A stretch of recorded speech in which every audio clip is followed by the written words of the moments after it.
در آزمون تلویزیونی چشمانداز فعالانه شرکت ورزیدند با سپاسنامه سرفراز گردانده می‌شوند. همچنین طبق قول‌های به دست آورده نوارهای اشتراکیان در سامانه‌های اجتماعی، تلویزیون سیاری و هنرهای مردمی، نوارهای زیرین همچنین طبق قول‌های به دست آورده نوارهای اشتراکیان در سامانه‌های اجتماعی، تلویزیون سیاری و هنرهای مردمی، نفران زیرین با گرفتن جای سوم سزاوار دانسته شدند. زهرا زیایeva از شهر دوشنبه. مبارک باشد.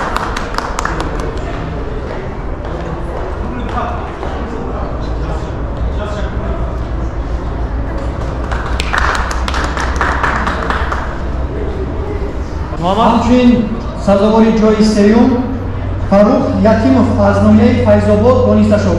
مرحمت. همچنین جهت نوارهای بهترین به عنوان آزمون تلویزیونی چشمانداز فروخ یکیمov نیز به جای سوم سرفراز گردانده می‌شود. مبارک باشد.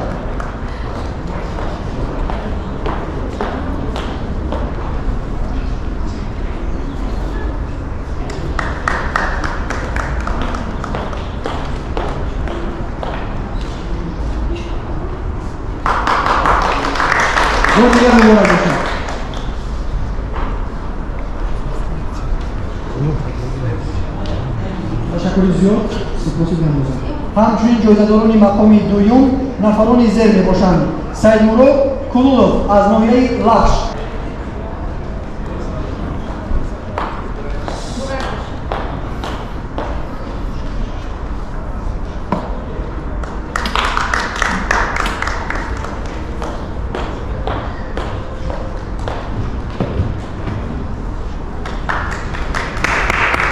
سعیدزاده گلنازه از شهر دوشنبه.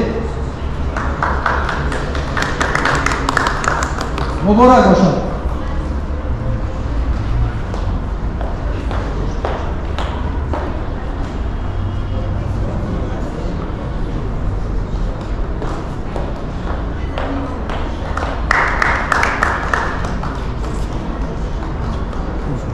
شریفزاده بنیامین از ناحیه شمس‌الدین شاهین. مرحمت.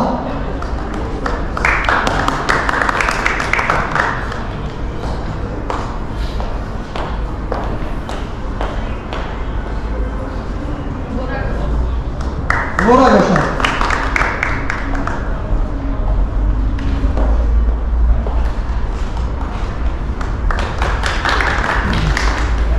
تشکر زیاد.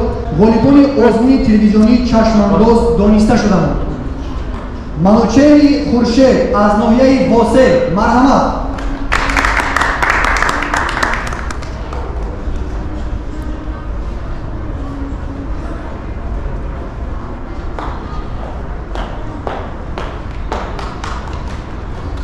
مبارک باشد.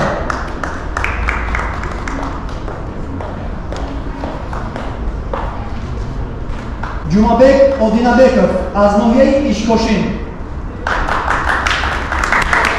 بنابر سبب که جمعبک آدینابکov از ناحیه اشکاشین شخصا اشتراک کردن نتوانستند، اینها ما تفاوتشان را به نماینده آنها میسپاریم. مرحمت.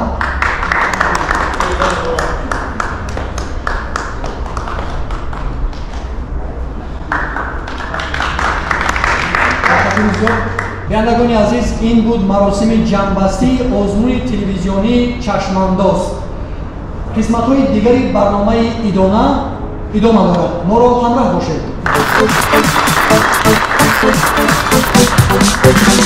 دارم دیاری گل بسر شکرانه میکنم، گلزارهایش سبز و تر شکرانه میکنم. با این دلی بینای خود از صبح تا به شام، خورشید بختم جلوه‌گر شکرانه میکنم. خورشید بختم جلوه‌گر شکرانه میکنم، شکرانه میکنم.